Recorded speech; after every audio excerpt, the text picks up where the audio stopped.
And this is the Basket Cases podcast. Thank you for listening. I'm your host, Kevin Henderson. With me by my side is my sidekick, Zach Bozeman. You know it. And this is the 14th episode. And this is episode 14. Thanks for being with us. Yes.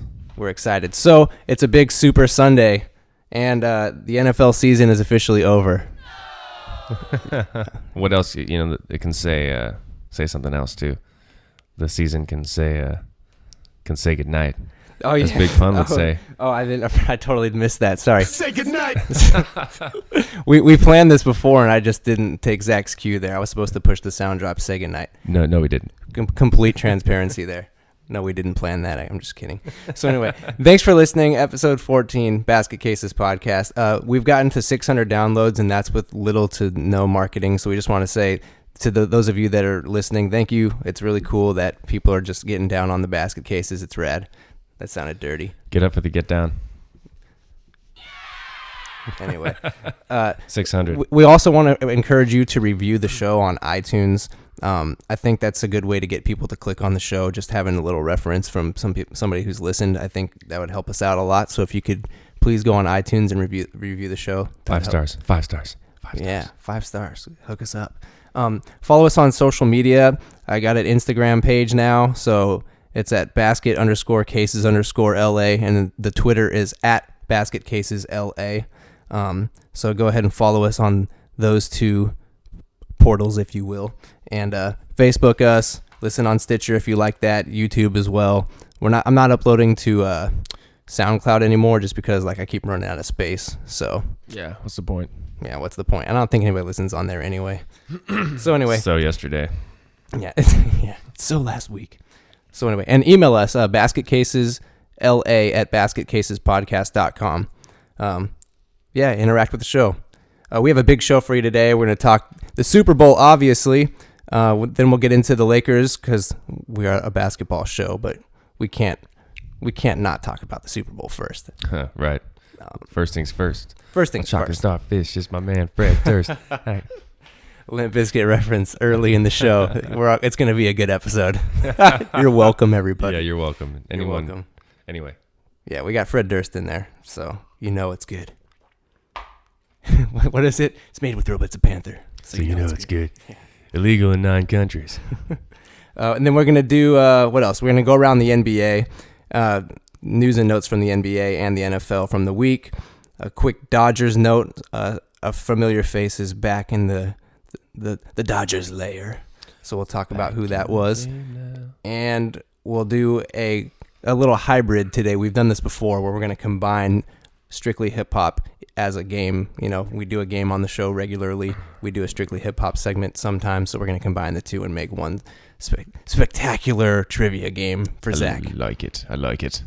So without further ado. Suck at it. Yeah, well, we'll see. Zach's track record is not the best. Hope I don't suck. Here we go. So, Super Bowl Sunday.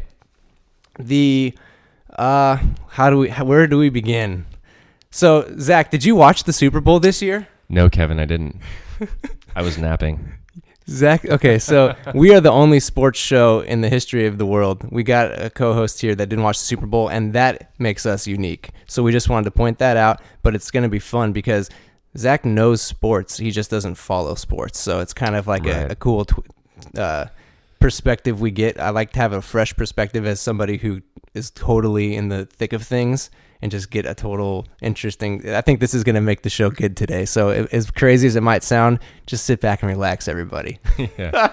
Somebody who knows sports, but not many of the details of what's going on and intertwining in and out and in between.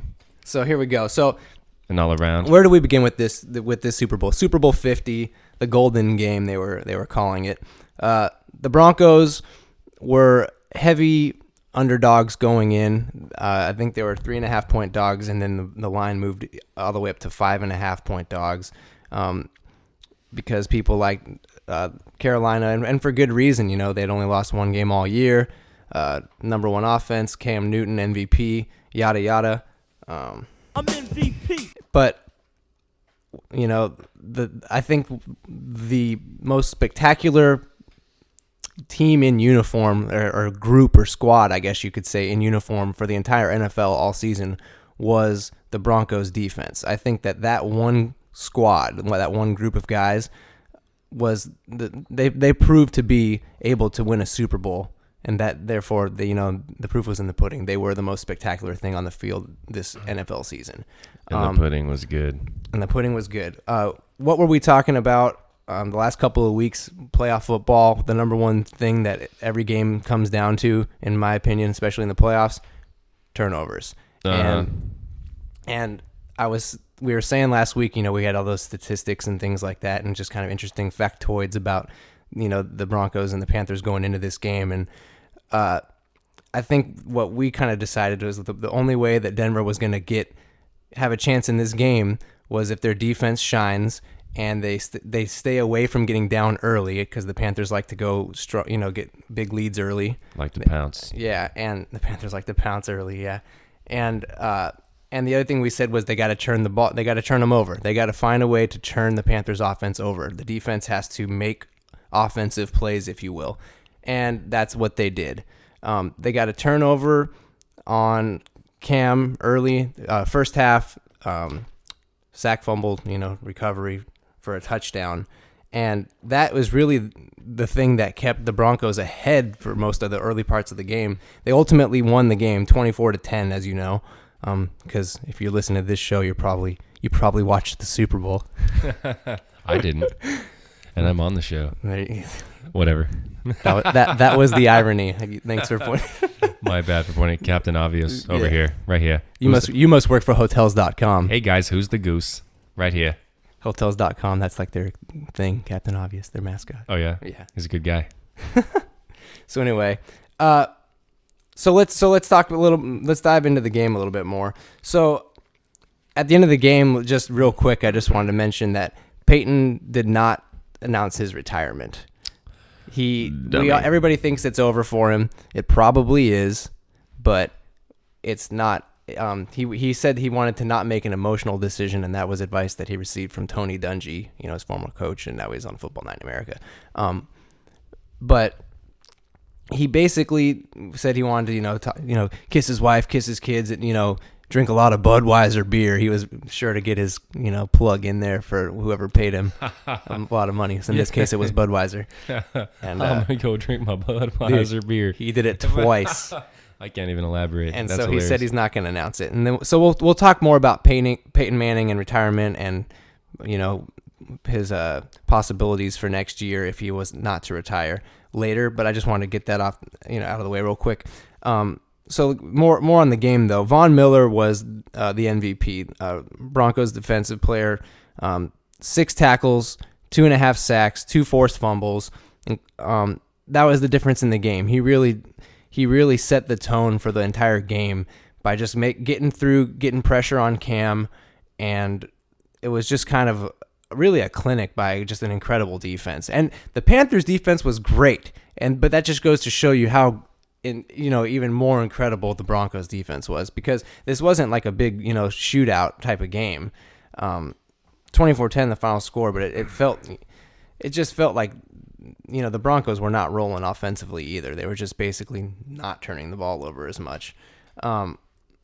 So yeah, the Broncos got the early sack fumble touchdown. In the first half, Broncos Norwood, he had the greatest punt return in Super Bowl history, but the Broncos only got a field goal out of it. Like, even with a big momentum play, they couldn't capitalize and get a touchdown. Their offense was kind of inept all night. In the second half, though, basically the Panthers just couldn't get anything rolling. Even in the second half, you figured they might get over the shock. Cam Newton was kind of overthrowing some passes early, and you figured, okay, second half he might be settled down. They had the long halftime. Mm-hmm. Tighten up. Yeah, and he started making some throws. He got, what did he have, 265 yards. So it wasn't like it wasn't a great game. Certainly wasn't a typical Cam Newton game, but they just couldn't get anything rolling. They missed a field goal in the third quarter. Cam was knocked down 12 times, sacked 6 times. Damn Cam. He just couldn't get it over. He just couldn't get the team over the hump, and I don't even think there was just nothing they could do, really. I mean, the Broncos defense was just not to be denied. They were incredible. They were the difference. Cam finished 18 for 41, like I said, with the 265 yards. He threw an interception. He only had 45 rushing yards. Let's see. The Broncos defense was just the most outstanding group on the field this season. They forced fumbles. They didn't give up touchdowns. They got after Cam all night, and that was the game, man. The Broncos did it. Peyton Manning now has 2 Super Bowl championships. He's got as many as his brother Eli. And go Bronx. And there you go. Pretty impressive performance by the Broncos defense, though. For sure. I remember you said last week that it was gonna have to be. Well, I mean, hey, I picked the Panthers. I got it wrong. But And who did I pick again? Let me hear it. Did you pick the Broncos? Oh yeah. Good for you. Okay. Woo. Money ain't a thing. Money ain't a thing. I'll give you that sound drop because I'm nice, but Kill it, but don't do that. but don't mess with me, man. So let's talk into the intricacies of the game a little bit. Let's dive in. And by intricacies of the game, I mean not the game. But how about Lady Gaga? She sang the national anthem. I had a prop bet at the party that I was at. Shout out to Allison and her sister because I told them that I would. They made really good food and the party was fun. That was the party I was at for the game today. Did you? You didn't have a Super Bowl party to go to. You didn't watch the game. I was going to ask you. Never mind. So. Cricket. See, I know. Cricket. I need a cricket drop. So anyway, Yeah, you do. But I wanted to talk about all the semantics. I had a prop bet page at that party. Try to say that 5 times fast. Page at the party. And that was one of the things you had to decide if she was going to sing it over or under 120 seconds, so a 2-minute rendition of the anthem. Oh. And I think I said under, and she went over. Of course. She was dressed in like this. She looked like her whole outfit looked like Dorothy's shoes from Wizard of Oz, like just bright red, crazy makeup. She looked like a ghost from like Twilight or something. With she looked kind of scary, really. I didn't enjoy it. I thought people thought she was amazing. She has a powerful voice, but musically, it wasn't something I like. It wasn't like my style, I guess. I think she's fine. She's just being a rock star out there. Good for her. What do you think of Lady Gaga? She doesn't offend me. I always liked her. Whatever. I don't have any of her records or really listen to her music, but she got a couple toe tappers, and I like her style. I like the way she dresses. Right on. I like she's like artsy, pushes it out there. She doesn't offend me. Yeah, she had Yeah, it was a pretty. She's talented. Loud red outfit. And then we got to halftime, and I think we've already expressed our kind of disinterest and lack of enjoyment for lack of joy for the choice of Coldplay. But yeah, it was sissies. Coldplay, and they're just sissies. I thought they were just kind of lame. I thought that if anything, Bruno Mars and Beyonce stole the show as soon as they got their camera time. But I have a buddy, Steve, out in he lives in Colorado. I'm shouting him out though because he's my favorite Facebook poster that I know. Just he posts the best things on Facebook, like the funniest posts. And so I thought these are his words, not mine. What's up, Steve? What's up, Steve? These are his words, not mine. But I wanted to read what he said and what he thought about the Super Bowl halftime show. So he posted a picture of when the three of the performers, Beyonce and what's the singer from Coldplay's name? Chris Martin and Bruno, they're all looking down at the camera, all three of them. And so he said, thoughts on Super Bowl halftime show. Beyonce looks like an unhinged evil villain in a S-word Vin Diesel movie. The Coldplay douche looks like an assistant coach on a high school girls volleyball team. And Bruno Mars looks like a strong, independent, Filipino single mother of 3 who don't need no man to validate her. So, thank you, Steve. I enjoyed that tremendously. That's awesome. And I thought, although very blunt, a very accurate description of what we saw out there tonight. Oh, yeah. But anyway, I like Beyonce. I thought she just, I mean, how could you not? She just kind of goes out there and does her thing. She's captivating as a performer. I don't listen to her music, but, she's, Queen Bee, right? That's right. I mean, shoot, iPhone autocorrect spells her name correctly with the right accent over the E and everything and capitalizes it if you don't do it right. Don't forget that. She's legit. She's got, she's probably going to have her own emoji next. And Bruno Mars, after watching Coldplay, anything just would wake it up. They're just so boring, dude. The whole, I don't know. That's what they sound like, Coldplay. Well, I'm sorry, what? I wasn't paying attention. That is what they sound like. Yeah, anyway. Coldplay, you suck. By the way, disclaimer, if this offends anybody, we don't care. I don't care. Good, because you should start listening to some new music. Not my music, just new music. Anyway, listen to your music too. Anyway, so another big thing about the Super Bowl every year. Let's move on. Another thing about the Super Bowl every year is the commercials. And the only commercial that like really stood out to me was the Doritos commercial that happened early. It was like I just thought it was kind of funny. You didn't see it, so I'll tell you. They had basically a woman. She was having an ultrasound, and you could see like the baby's silhouette like on the monitor or whatever. And the husband guy or whatever is standing there eating his Doritos, and they're like, oh, the baby's gonna be due any day now, really, right? Any time. You could see the baby's ready. She's ready to pop, and she's like. The woman looks to the doctor and she's like, he's eating Doritos. Can you believe this or whatever? And he's just kind of moving his hand because he's standing over her. And you see the babies like move like in the direction of the Dorito as he's moving over her belly, like with the chip in his hand. And then he's like having fun with it. And the baby hits his head on like her belly and stuff. And the baby and so he like throws a chip and the baby just like shoots out the monitor and it like cuts to like Doritos. It was guess what happened. Yeah. So anyway, I enjoyed the Doritos commercial, and then there was like this kind of weird.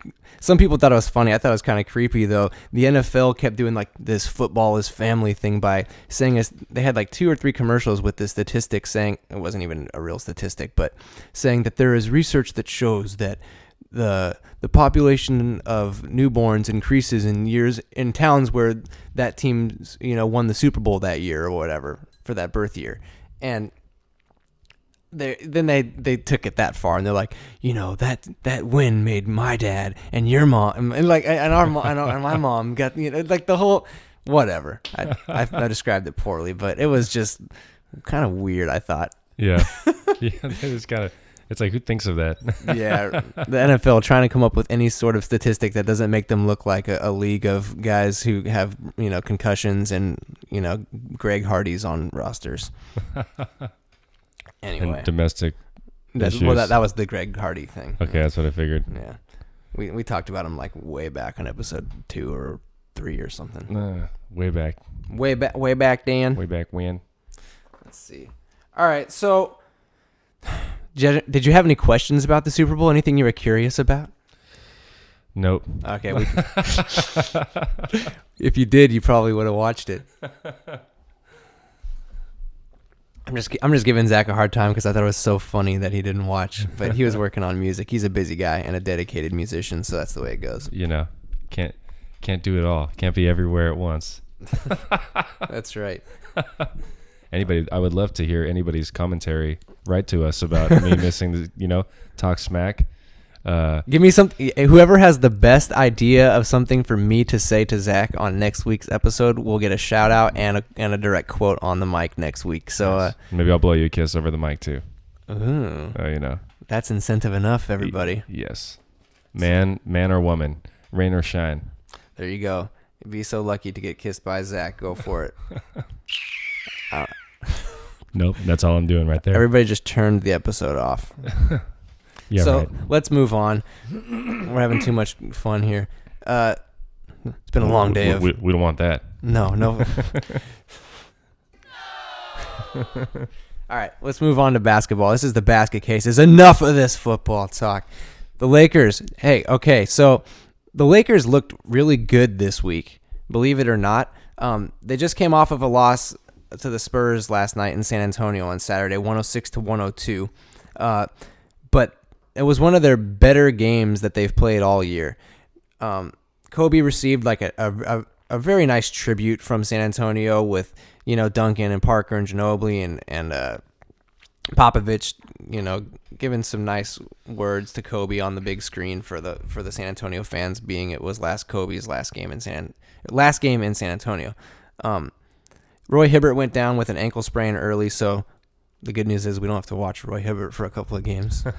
Not that it's good news he got hurt. I'm not that mean, but realistically, who wants to watch Roy Hibbert? I'm glad he got hurt. He sucks. Just leave us alone, lady. Learn how to make free throws. So anyway, Jordan Clarkson had a fantastic first half. Julius Randle, dude, check this out. We've been giving Julius a hard time, and a lot of people give him a hard time for how slow he's developing, but people can see his athleticism and stuff. But we give him a hard time for always going left or going right to use his left and just always having to use his left. He had a play last night that was so exciting. He got the rebound, went coast to coast, and finished in transition with a right-handed layup. And he's a left-handed player. So and it went in and it was nice. Woo. So it's nice to see the young guys start to take steps forward. You knew that they would be doing it all season, but when you see something like that, when it's been such a struggle for him to ever use his right hand, and for him to confidently do it like that, it was good to see. Kobe had his best quarter of the season with 16 points in the third quarter. The Spurs had only trailed for 2 minutes total in the fourth quarter at home, like all season. Like they just, blow everybody out at home. And basically they were down the Spurs were down 3 on the final possession, and the Lakers were down 3 on the final possession, and they couldn't get a defensive rebound. Kobe said that he played the percentages and rebounded the ball like in the opposite direction of the way it went, thinking of the way it would miss. Kawhi Leonard just read the ball and got it in the right spot, basically. So you can blame Kobe if you want to, but Kobe said he had a reason for the way he played that rebound. So anyway, Lakers were down 3, but they had the Spurs on the ropes for a good portion of that fourth quarter. The Spurs had to rally. Now, granted, the Spurs were playing with a short roster. They had no Duncan, no Ginobili, no Bonner. Tim Duncan's been missing a lot of games with that sore knee. I think Ginobili might have had to have surgery for that groin injury that he sustained, so he's going to be out for a few weeks, I think, is what I heard. So the Spurs, they definitely were short-handed, but on their home floor, the Lakers made them compete for a victory, and it wasn't easy. The Lakers played a great game. So that was really fun to watch. The Spurs now have 37 straight home wins.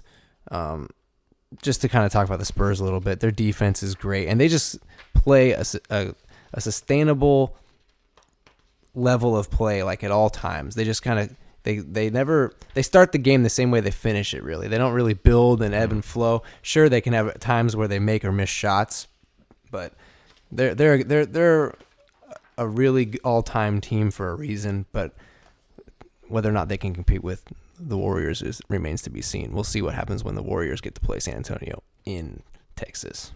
The Warriors and the Spurs. Yeah. So, moving on with the Lakers, we'll talk more about some of the games that were encouraging, like their game against the Timberwolves in a moment. But I want to get to Don McClain's and Byron Scott's beef that happened earlier in the week. But it's halftime, so we'll get there later. Already, huh? 1. It's halftime. That was fast. Hey, yo, it's halftime. All right, everybody. It's halftime. It's halftime. Woo! So if you're new to the show or a repeat listener, you know what it is. But if you're new to the show, halftime happens no matter what. 24 minutes into the show, we get interrupted, and we just have to shoot the breeze, talk about current events, talk about whatever we feel like, basically. Usually I look up a couple things that pique my interest or might be fun for you guys to listen to, and listen to Zach's and my opinions about, so you can get to know us a little better. So, for halftime, here's what I got. First of all, how was your weekend, man? What's going on? How are you? You missed the Super Bowl, so you've been busy.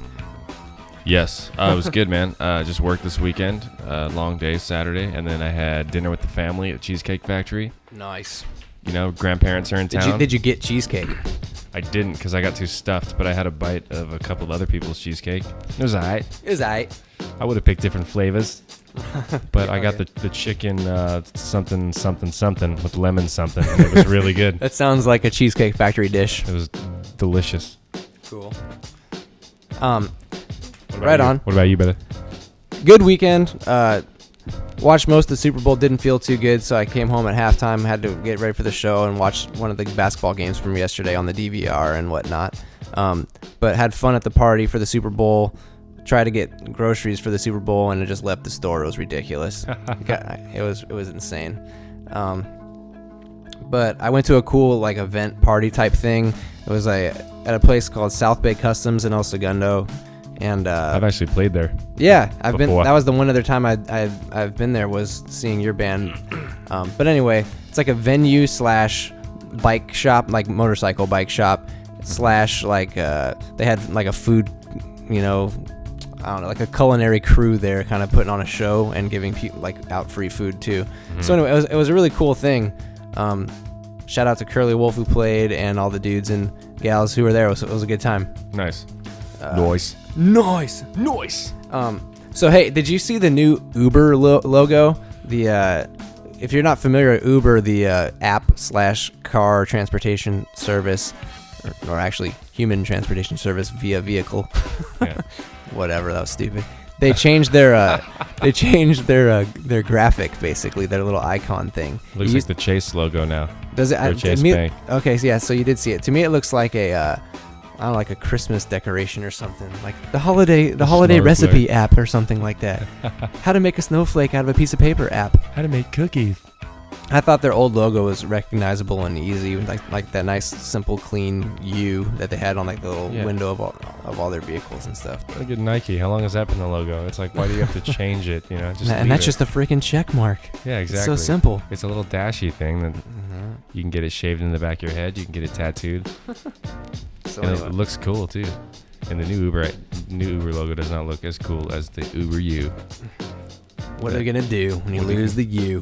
What are you gonna do when you lose the Uber U? So anyway, Dave Mira, the legendary BMX, bike rider. He's won several gold medals. Was a big pioneer in the X Games and the video game world. I remember playing Dave Mira's Freestyle BMX. When I was a kid, and I wasn't a big video game guy, but I remember the Deftones were on the soundtrack for that game. Hell yeah! And I just dug that game. And Dave Mira was a big deal when we were kids. And apparently, the news is that he was found dead at his house. He was 41 years old. It was apparent suicide.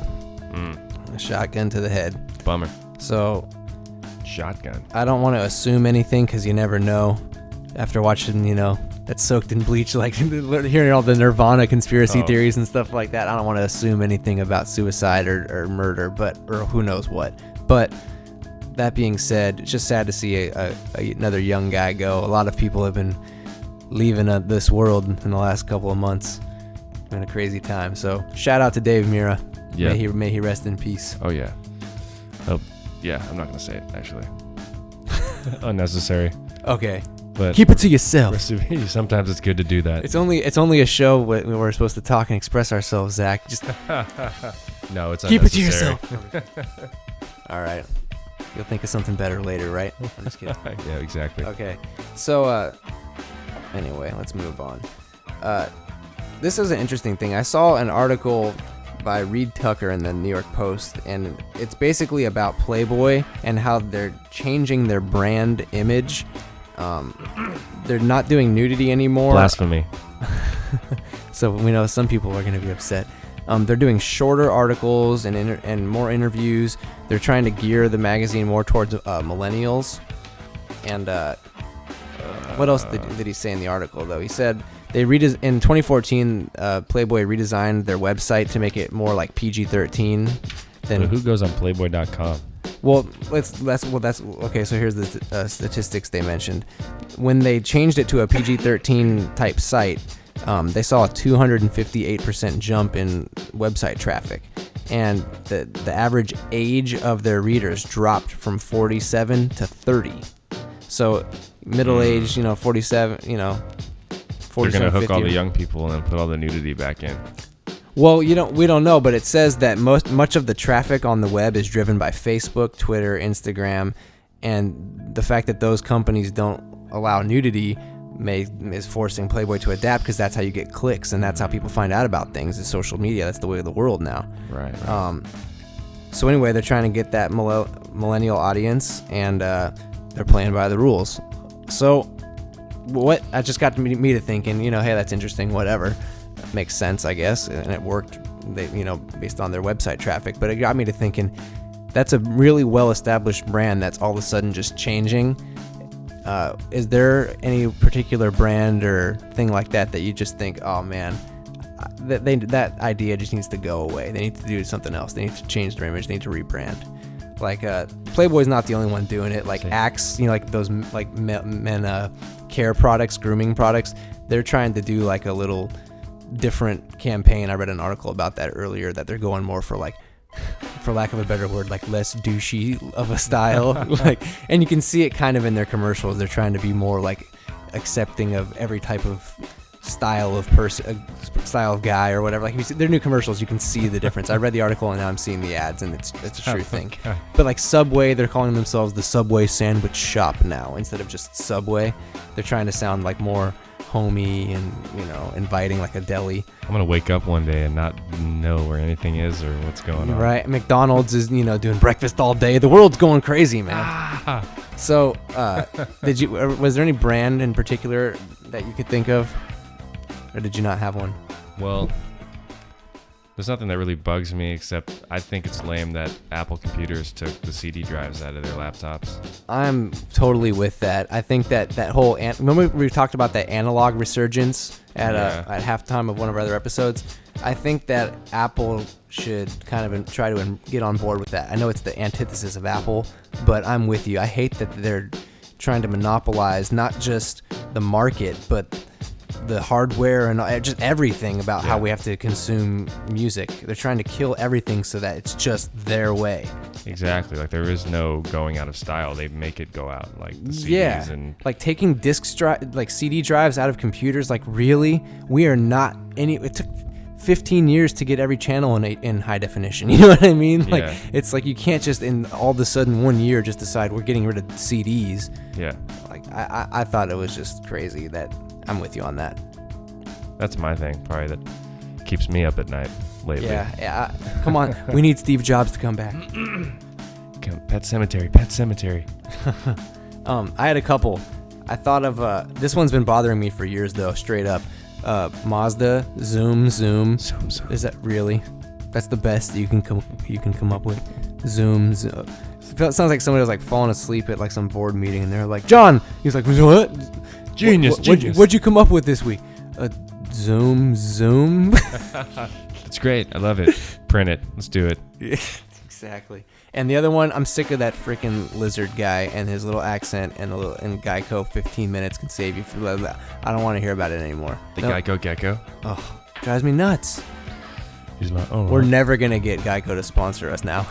Or whatever. Mazda. You guys can have it. Whatever. Have your Zooms and your...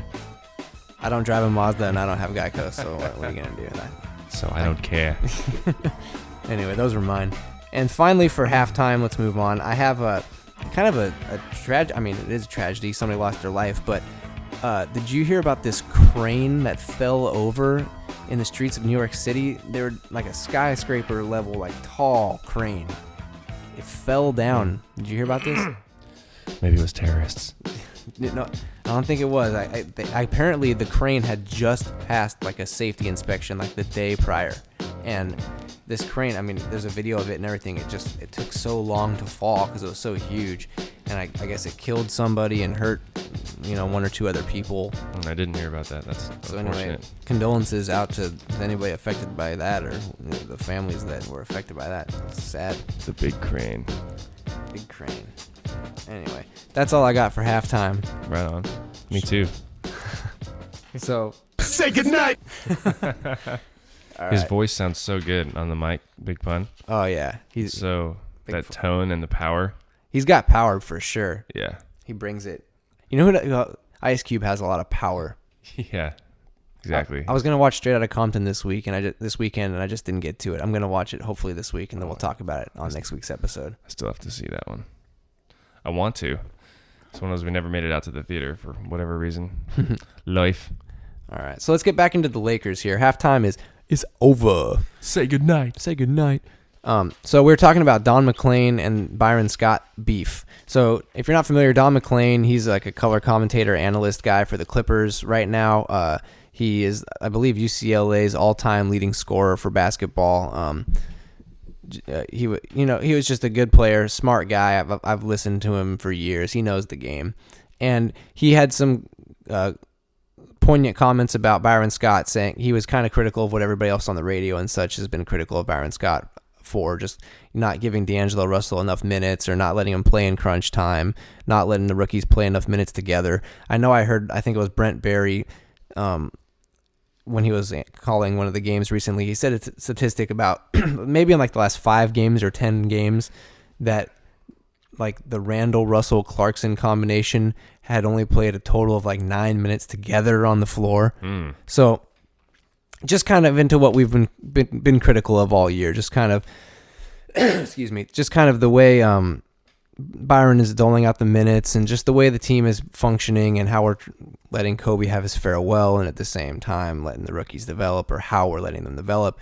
And so anyway, it was a big controversy this week, and it didn't really need to be, but because Don McClain is somebody who is respected in basketball circles and because he said it, where it could be heard, I think Byron took a little offense to it, and he responded it also. So basically, Don McClain had his comments saying, he basically wants D'Angelo to be given the keys to the offense and such, and not be played so conservatively. And then Byron Scott fired back, and he said, well, first of all, to Don, that's why you not coaching. Let's put it that way.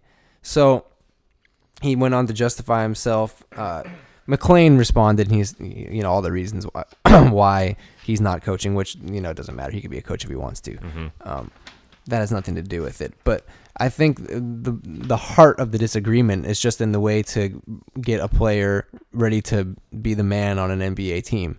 And I think Byron Scott is a hard-nosed, old-school, type player or type coach. And it's just kind of what we've been saying all year. And he went on to say, you don't let a guy go out there and just almost embarrass himself or kill himself by playing 35 minutes and creating 10, 12, 15 turnovers. Scott said that after practice on Monday. I mean, the one thing it can do is self-destruct him as an individual. So Byron Scott's basically saying that he doesn't want his rookie to go out there and get embarrassed because he makes a lot of mistakes. And other people, and the argument, the counterpoint to that is, who cares if he gets embarrassed? Go out there and play. You're gonna learn the hard way either way. You're gonna lose either way. Maybe he's not as good as everybody says he is. I know he got picked when he got picked and everything, and I was an issue before because at this point, not that he doesn't have potential. But I just mean everyone's getting pissed off or whatever because he's number 1 pick or whatever, and he's not getting people playing. That are getting pissed off aren't realistic, in my opinion. Sure. Yeah, I don't think that you can expect a 19-year-old to just come into the league and be the man just because he was a high draft pick. I don't care if he was the number 2 overall pick. It only happens in rare occasions where somebody just comes into the league and is able to, like Magic Johnson is the exception, not the rule. LeBron James is the exception, not the rule. And I'm sorry, but you might remember, just because LeBron came in and averaged like 23 points a game or whatever, the Cavs didn't go anywhere that year. Right. You know what I mean? It's just like, come on. Yeah. The kid's 19 years old. He's not going to be the man just because he was a high draft pick in his rookie year. It's not how it works. And you can see times where, there was that game earlier in the season against the Timberwolves where he took he's had games. What I'm trying to say is he's had games where he's taken the game over. He's a 19-year-old kid, and he's had games where he's gotten a little more minutes. The game's been competitive down the stretch, and Coach Scott has let him finish the game. And win or lose, that's all just kind of semantics at this point, because they don't matter this particular season as long as the Lakers lose enough to potentially keep their draft pick, which is what everybody's hoping for, but putting too much stock into also, in my opinion. because it's still not a guarantee. But anyway, the point being, D'Angelo Russell has had games where he's had minutes and he's produced, and he's shown that he can run the show. So I think that we're making too much out of like the development of these rookies. Like, they're developing either way. Yep. They're kids. They're getting minutes on an NBA floor, whether it's 28 minutes or 35 minutes. You know, that's just the way Byron likes to do it. He doesn't want anybody. I mean, and look at D'Angelo's play when he had to come off the bench. He was given the keys here, so hey, go start. He got it taken away. Everybody criticized Byron, and when he got taken away, he came back off the bench and started playing great. Then he got put back in starting lineup, and he started having a little slump, and now he's been hot and cold, hot and cold. So what does that sound like to me? It sounds like he's like a 19-year-old kid. That's right. So just Enough said. Yeah. So anyway, that was just kind of the beef going on with the coach and the commentator, if you will. And I don't know. I just kind of went on a tangent there. So final thing with the Lakers here was Kobe looked great against the Timberwolves. And the Lakers did not have to have the new losing streak realized at 11 games. They were able to, Kobe just said, all right, he didn't want to make a big deal out of it in the media. He said, what does it make a S-word season less S-word? Like, he was trying to downplay, getting to the 11th straight loss, but he came out and played otherwise, if you will. He became he was at 37 years old and 163 days. Kobe was the oldest player in NBA history to record 30-plus points, 5-plus rebounds, 5-plus assists, and 5-plus three-point field goals made in that particular game. And then he followed it up with a victory against the Pelicans when he had a double-double, and Clarkson also was great in that game with 18 points, and Kobe finished with 27 and 12. So it was a pretty good week for the Lakers. They got a couple wins, and they played probably their best game of the season, even still in a loss against the Spurs, one of their better games of the year. So after coming off of a couple good performances, they followed up with a great performance against a great team. That's great. It's great. And finally, with the Lakers, Jordan Clarkson is going to be in the skills challenge this year, so he'll get to put his athleticism and skill on display. That'll be fun. I think it'll be cool to watch JC and get it. He's one of my favorite guys on the team, so it'll be fun to root for him. Me too. Let me clear my throat.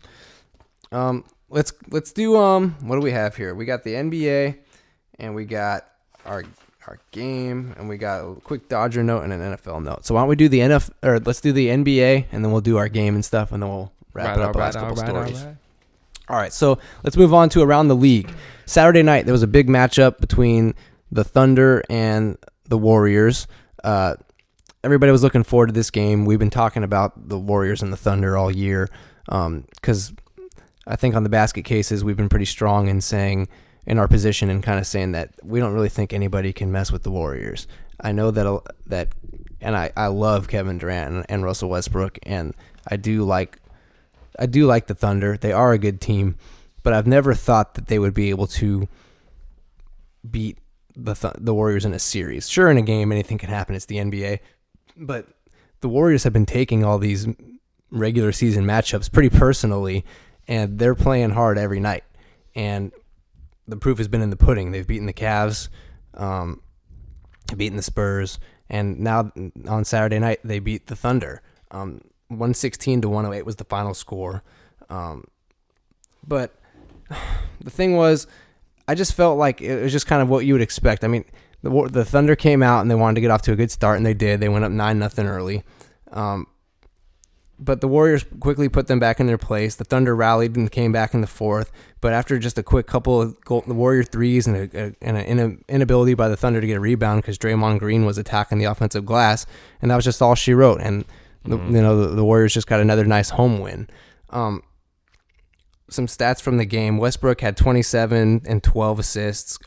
Steph finished with 26 points, 10 assists. Harrison Barnes had 19 points. Klay Thompson had 18. Draymond had 9 points, 14 rebounds, and 6 assists. So he's just Mr. Versatile. Durant finished with 40 points, 14 rebounds, and 5 assists. So he was great. But one thing I wanted to point out, though, was just the difference in those two teams and their styles. We've talked about how the Warriors have a very sophisticated, flow-oriented offense with a bunch of smart The reason it works is because they're smart basketball players, right? We talk about this. And it just kind of feels like the Thunder don't play as smooth and sharp and precise of a style. They play a more ball-dominant by Westbrook and Durant type style. And that can beat a lot of teams, but not when the Warriors have players that are individually great and they also play that style of ball. So that's just kind of how we felt about it. But another thing that stands out to me is just obviously the Warriors, they're one of their greatest strengths is their three-point shooting. But they're great players like Clay and Steph and everybody. They can shoot threes. Westbrook is a 29% three-point shooter. So I feel like the Thunder, and I think we talked about their ninth or 10th. I think they were 9th in the league. We talked about that last week too. With Aaron on the show, we did that little 3-point percentage quiz. And right. And the Thunder, they don't stack up from three. And so, and then at the end of the game, Warriors hit a couple threes, get a couple rebounds. Obviously, it's one game, but the Warriors are just next level in my opinion, and I think they're going to stay there until somebody does something about it. Yeah. What that is, I don't know. I know, until something weirdly changes. Yeah. What could? Young. They're young and they're healthy, and that's what happens. Curry had a big week though. He went for 51 against the Wizards, and he hit 11 threes, just one short of tying Donyell Marshall and Kobe Bryant's record at 12. Kevin Durant had a good week he had a game-winning 3 against the Magic, and they won that game 117-114. But I wanted to get a little more into this little rumor that was going around. Obviously, we talked about Kevin Durant possibly becoming a Laker. Yeah. But there was a rumor going around this week that he might be interested in going and being a part of the Warriors.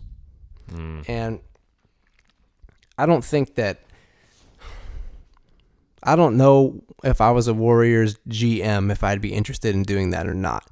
Obviously, Kevin Durant is a tremendous talent. But when you have a team playing the way the Warriors are playing right now, at all-time clip, yep, do you risk messing with it in any way, even if it's for a player like Kevin Durant? I wouldn't. If it ain't broke, don't fix it. And they're the best team in the league. Okay. Because it's just going to throw off the dynamic. I mean, Kevin Durant, the great 3-point shooter, the Slim Reaper, the Durantula, one of the top 3 players in the last 5 years. You're saying no, thank you. Yeah. You'd lose probably Harrison Barnes and Iguodala maybe. That's the thing. It's just because he's one of the greats, but it's going to change what's going on. It could change it for the better, but it could not. It probably wouldn't. So think about this: Klay Thompson, Steph Curry, Draymond Green, Kevin Durant, and whoever the hell else, Festus Ezeli, Andrew Bogut, whatever. You think somebody's gonna mess with that? If they can gel well together, gel well. Oh, so now I got you thinking about it. No, that's what I was thinking. I just don't think it's necessary. But okay, I'm playing devil's advocate here. I agree with you. Yeah. If it ain't broke, don't fix it. You're one of the best teams, if not gonna have the best. They might have the best record ever this year. They could finish with it. It could happen. I'm with you. Mm-hmm. It's crazy though, because as soon as I started trying to talk you into it just for fun, there I started thinking, man, that'd be crazy if they did have KD. That would. But right now, nobody can mess with them, so why change? Yeah. So we'll see if Kevin Durant's interested in just if you can't beat him, join him and going up to OKC, or if he wants to come to the Lakers and play with the young kids and start something. Mm-hmm. Yeah, that'd be nice. See, I'd say bring KD to the Lakers, man. Yeah, that would be helpful. That would be helpful. Yes, that it would. That would be good. Yes, it would. So anyway, let's move on.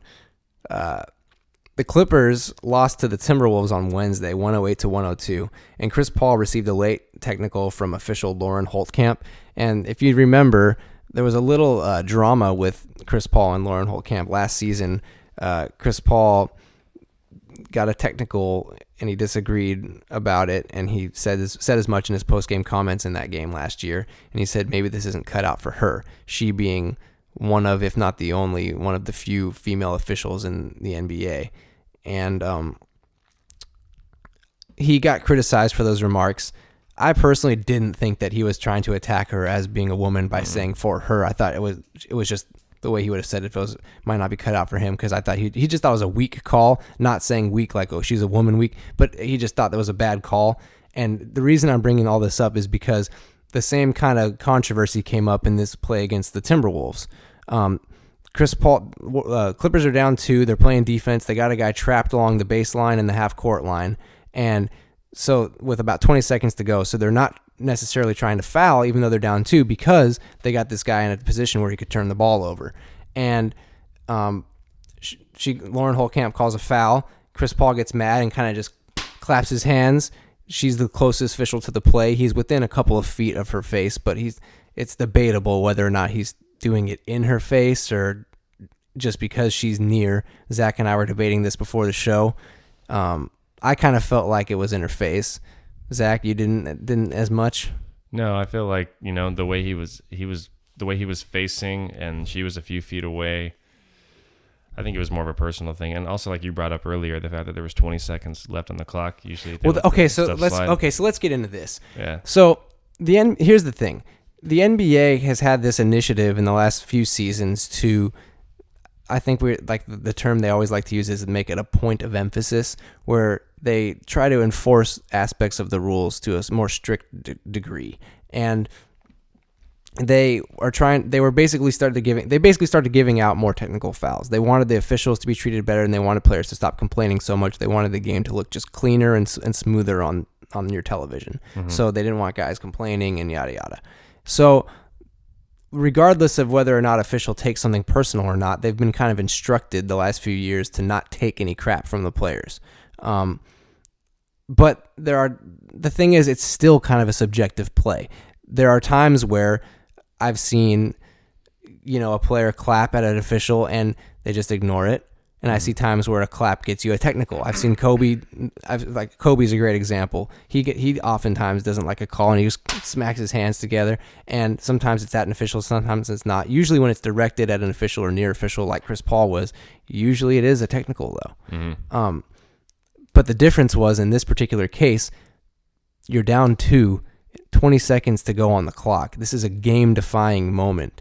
And immediately the broadcasters on the call did not like it. They said, you can't call a technical foul right now. And as a basketball fan, as a sports fan, you hate seeing a technical foul have anything to do with an outcome at the end of a game. Absolutely. And that's the part where it makes you wonder, maybe it was personal for her. I don't want to accuse her of it. And that's the other thing too, is that what is she to do though? Because in my opinion, I know that we kind of disagree about this, but I think in most circumstances, the vicinity in which they were and when he clapped was too close.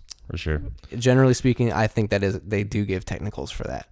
I understand that point of view. It's just I saw the video and I just didn't see that happen in that way. Yeah. In which way he's being accused for, which is fine. Well, check out the play on YouTube, everybody. Or Google or whatever. Her name is Lauren Holtkamp, Chris Paul. It was a play against the Timberwolves. I think it was February 3rd. It was just earlier this week. Mm-hmm. So anyway, check it out and let us know what you think.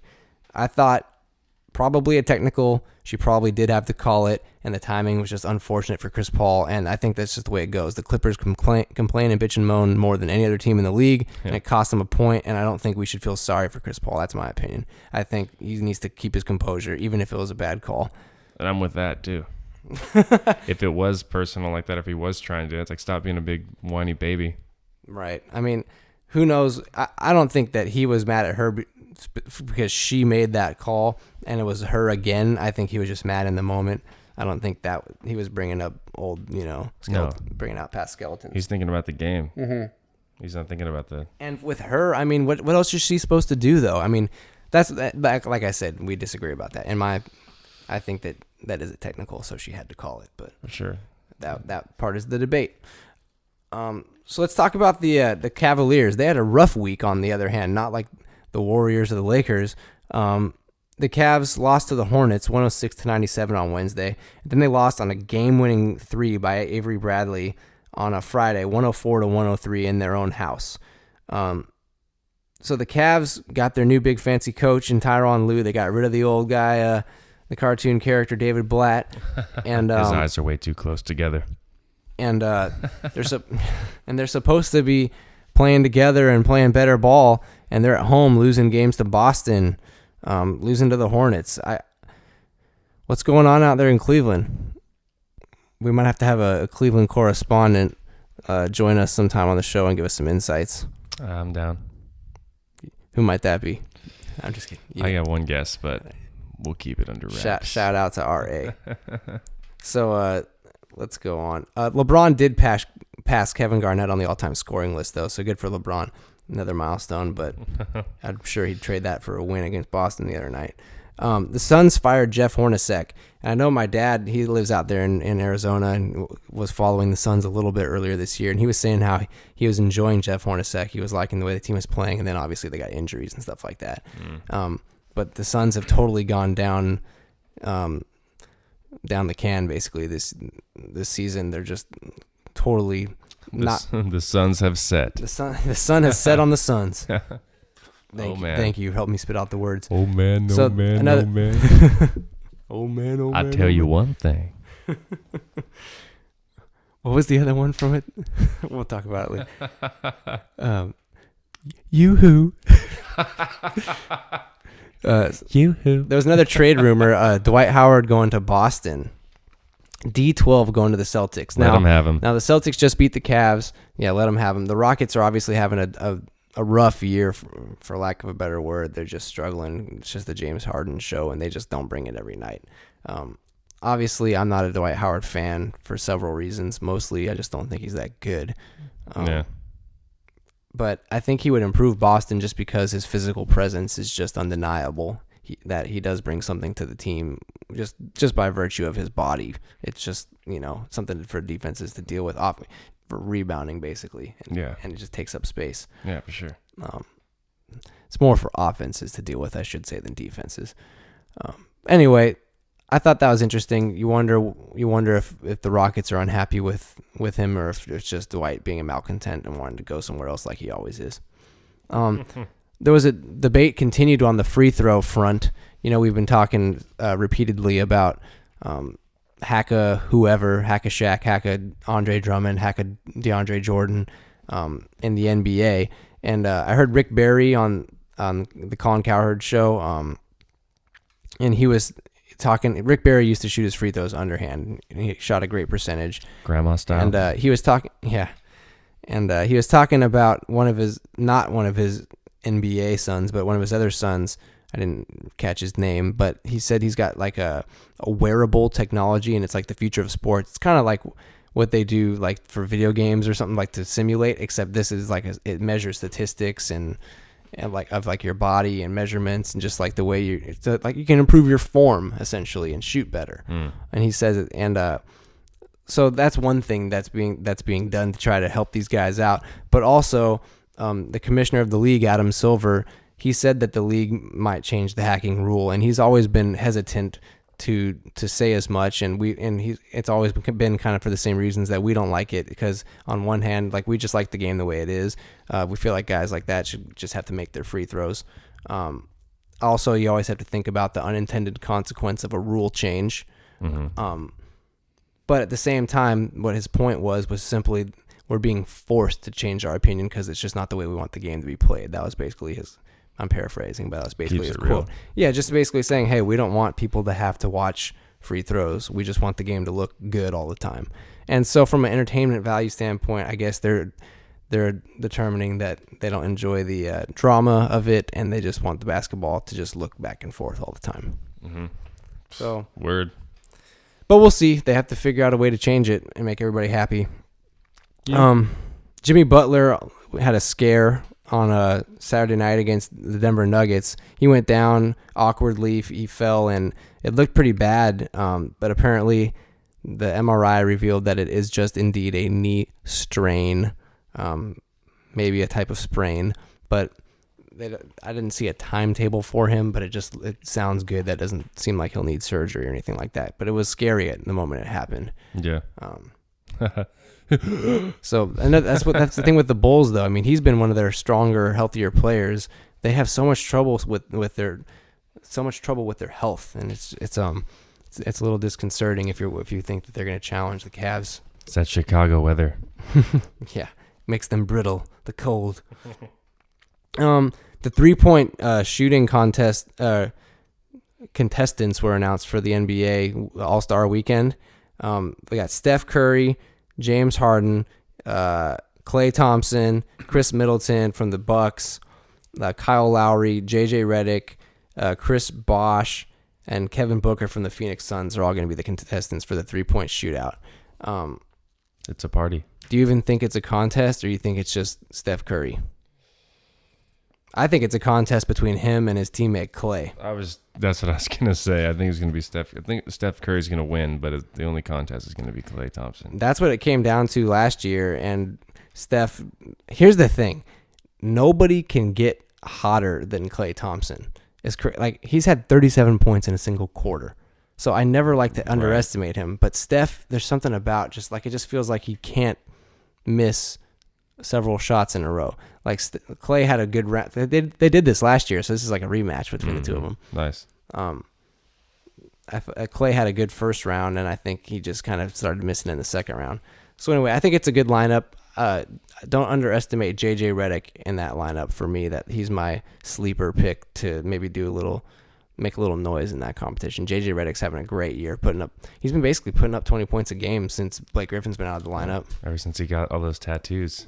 Yeah. He's been stepping it up. And then the dunk. Go white boy. They also announced the guys who are going to be dunking this year in the dunk contest. Zach LaVine from the Timberwolves, who is my favorite to win automatically just because he's got sick hops. And his name is Zach. He's unbelievable, man. He's got the 360 dunk in your face. Zach LaVine's sweet. Aaron Gordon from the Magic, Will Barton from the Nuggets, and Andre Drummond from the Detroit Pistons. I think it's Zach's contest to lose. So anyway, that's my NBA stuff for this week. Let's move on, shall we? Let's shall.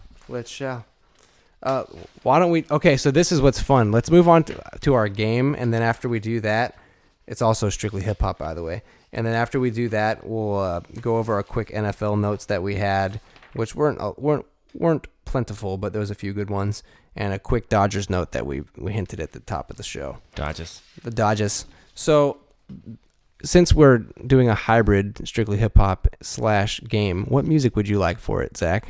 The game drop or the hip hop drop? Ooh, the hip hop drop. Okay. Yeah. So, in light of the Super Bowl being today, as we record here on Sunday, and the NFL season coming to a conclusion, I figured we'd milk it for all it was worth, and I came up with a game where I have hip hop lyrics. I got this from Complex.com from Angel Diaz and Brian Josephs. So, and I did one of them as my own too. So an original quote, or not a quote, but one that I picked as a question. So what these are quotes from MCs from lyrics that are mentioning football in some way, either a player or somehow mentioning football, and you're gonna guess which MC said the line. Cool. So the first one is, I spoke to Michael Vick. I told him I'm happy he home. You tell them crackers sorry, N-word, then you get back on. So somebody who didn't care about Michael Vick's dogfighting and only about money. So which MC said it? Is it A, Q-Tip, B, The Game, C, Be Real, or D, 50 Cent? Oh, man. Let's say Q-Tip. It's not Q-Tip. It is 50 Cent. Okay, I was going to guess that, but I don't listen to 50. Me neither. So anyway, number 2. So I stopped writing. Now I'm like lightning, and you ain't Vince Young, so don't clash with the Titan. Is that A, Nas, B, Lil Wayne, C, Pusha T, or D, Rick Ross? That sounds like Nas. It's not Nas, and you're gonna laugh that you said that because you know who it was? Lil Wayne. It was Lil Wayne. Whatever. Zach doesn't like Lil Wayne. I'm not a big fan either, but I do think he has clever lines. Anyway, next.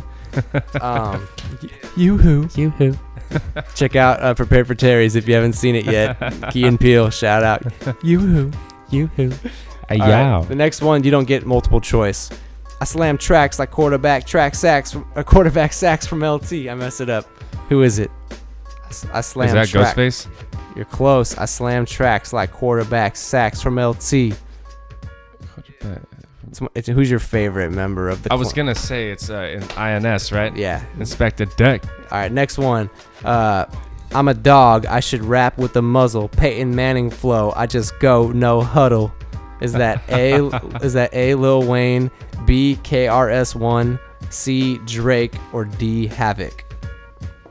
I was gonna say Drake. It is Lil Wayne again. I was gonna guess Lil Wayne. Damn it.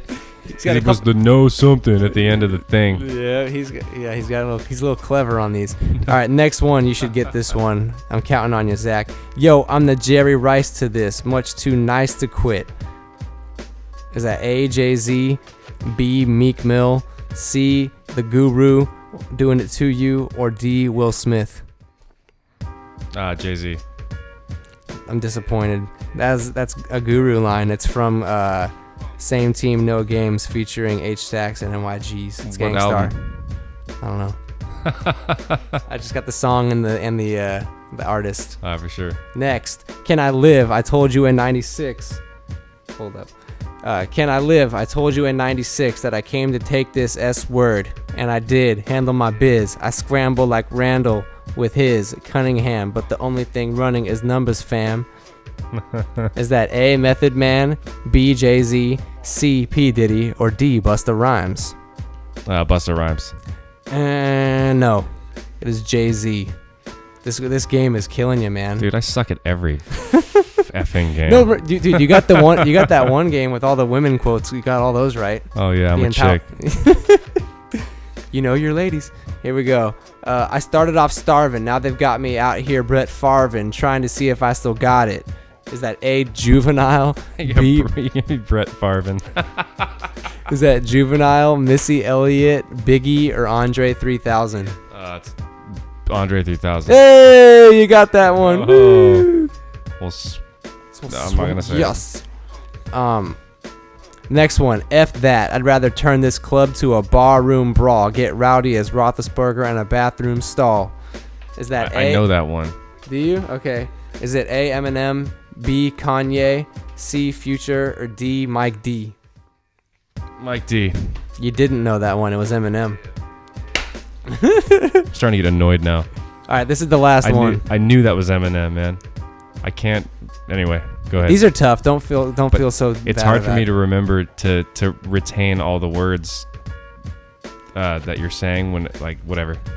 Don't worry about it. Next, last blah, one. Blah blah freaking. Redeem blah. yourself with this last one. Not gonna. Cause I'm the one with the fat mad skills, and I won't choke like the Buffalo Bills. Lil Wayne. Is it A? Big Pun, B? Ice Cube, Big Pun, C? Prodigy, D? Snoop Dogg, or E, which is not written on the page, Lil Wayne? Lil Wayne. It's Lil Wayne. No. All right. What? Big Pun, Ice Cube, Prodigy, or Snoop Dogg? Prodigy. Nope, it was Ice Cube from Right. Wicked. Nice. Wicked. All right. That concludes Strictly Hip Hop / Game. All right. Let's move on. Yoo-hoo. All right. Let's do some NFL talk. So Calvin Johnson, the Megatron, the Detroit Lions amazing receiver, has announced that he's going to be retiring. 30 years old, another great player retiring. I guess it's not much of a big story just because it's kind of like what's been going on lately. These guys are realizing, hey, I've got my money. I don't want to get any more concussions. I'm out. Right. Peace. And that's what they're doing. Yep. And I think, and guys are supporting them. You know, that's the other thing. People are like, hey man, get your money and get out. So, and don't blow it all. I was talking about this at the Super Bowl party today. Ways that they could make the game safer. I feel like football is still not going to go anywhere because obviously we love it. Hundreds of millions of people watch the Super Bowl. It's the biggest show on TV. Mm-hmm. We love football. It's part of our culture. It's part of our DNA in this country.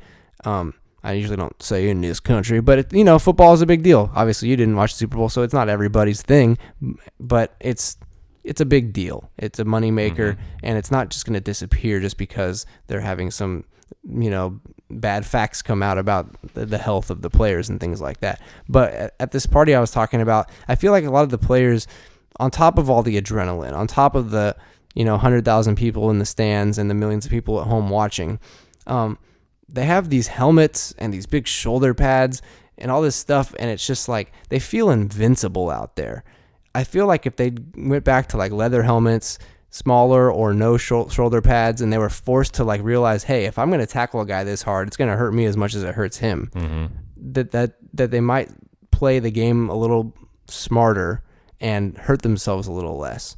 Because I don't think I know rugby is also a brutal sport, but I don't think they have the head trauma that you see in football. I mean, we even talked about this even in mixed martial arts. There's a little less head trauma. So football is just kind of nuts that way. That's a good point. And guys are leaving the game because of it. So, and that's one thing when a guy like Calvin Johnson, who's already had a great successful career, made a lot of money. But a lot of these guys, a lot of the guys who make a lot of money go bankrupt just because they don't know what to do with their money. What about some of the guys that only play for a year or two and they only made, don't get me wrong, hundreds of thousands of dollars is a lot of money, but still for these guys, they don't know how to manage it. And if they only get a couple years in the league, then they're out of the money and they're left with nothing. So it is an issue, and you hope that guys, find a way out. If they're struggling and that football is their only hope, hopefully they can find a way to make the game safer. Yep. Johnny Manziel has been in the news for a lot of reasons, and none of them are good. The only one that was good came from Johnny when he said that the Rams were going to be one of 3 teams interested in him for next season. Obviously, you think the Cowboys are one of the other 3 that he's thinking about, but he didn't mention the third team. But the other news really with Johnny, we've been talking about him all season on the basket cases, is just how he refused rehab twice in the last week. Allegations of like the domestic dispute between his girlfriend came out, and I guess she now has like a 2-year restraining order on him. It's just not good news for Johnny. And I guess the statement from him or his people or whatever was just, Johnny's fine. No comment essentially. But the bigger news that I really thought shined some light on what's going on was that his agent, Eric Burkhart, released a statement because he's leaving Johnny. He's leaving Johnny. Oh no. But he's not going to represent Johnny anymore. And this was his statement. It says, is with deep regret that after several emotional and very personal discussions with his family, his doctors, and my client himself, I have made the decision to terminate my professional relationship with Johnny Manziel. Though I remain a friend and Johnny supporter, and he knows I have worked tirelessly to arrange a number of professional options for him to continue to pursue, it has become painfully obvious that his future rests solely. Sorry, I messed up on my phone there. That his future rests solely in his own hands. His family and I have gone to great lengths to outline the steps we feel he must take to get his life in order. Accountability is the foundation of any relationship, and without it, the function of my work is counterproductive. I truly wish the best for Johnny and sincerely hope he can and will find the kind of peace and happiness he deserves. So, I tried to help this idiot get his life together, but he's not listening, so I gots to go. Yeah. So that to me is pretty telling. Johnny he's been in the league for what, a cup of coffee. And he's already having bridges burnt around him. Yeah. So you gotta hope he can get it together. I don't really want him on the Rams if this is his act. You know what I mean? Yeah. Why bring that on? Yeah. Especially to the team coming back. It's supposed to be exciting. Well, yeah. Let the Cowboys have him. They like all those nightmare players. There you go. And then all their nice guy players get hurt, and then they're just represented by a bunch of leaders like Greg Hardy, who throws women on beds of guns, because that's how men lead. Shout out to Jerry Jones. The Raiders are going to stay in Oakland for this next season. Obviously, there's been a lot of talk about what's going to go on with the move to LA. The Raiders announced that they're going to sign a 1-year lease, so they'll be in Oakland next year. we're going to talk about the quarterback for the Rams in light of Peyton Manning winning today's Super Bowl contest, Super Bowl 50.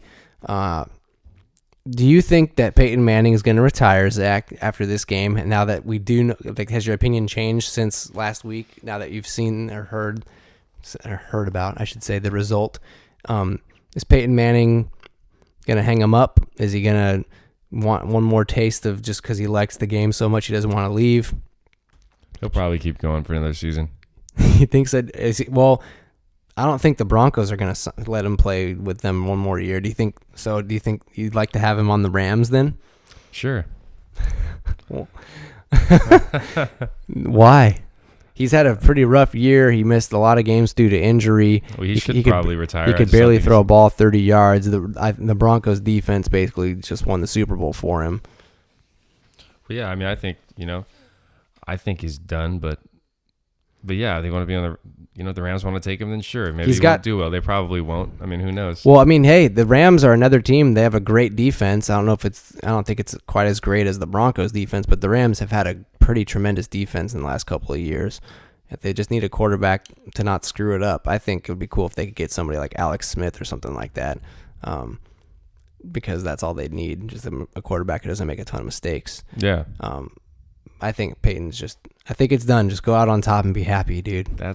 Be smart. Come on. Don't kill yourself anymore out there. He's already had 4 neck surgeries. You know what I mean? Jesus. He missed a lot of games this year. He got on the right team at the right time. Had a couple great runs with Broncos. Go out on top. Won the Super Bowl. It's like, come on. Like, it's like perfect. It's always nice to, and if he really feels like he can play, I'll bet it would feel nice to feel like he's leaving something on the table. Just like I could just leave it out there. Mm-hmm. It kind of feel good to feel like, man, I could always go back. Just to leave that feeling there. Yeah. Like Michael went out on top. Michael Jordan, when he was done, it was just like he could still get out there if he wanted to. Like it just like that. It's like a cool thing to have behind for your legacy. Except the difference would be everybody thinks he's already done. So if he were to come back, it'd be really just sad.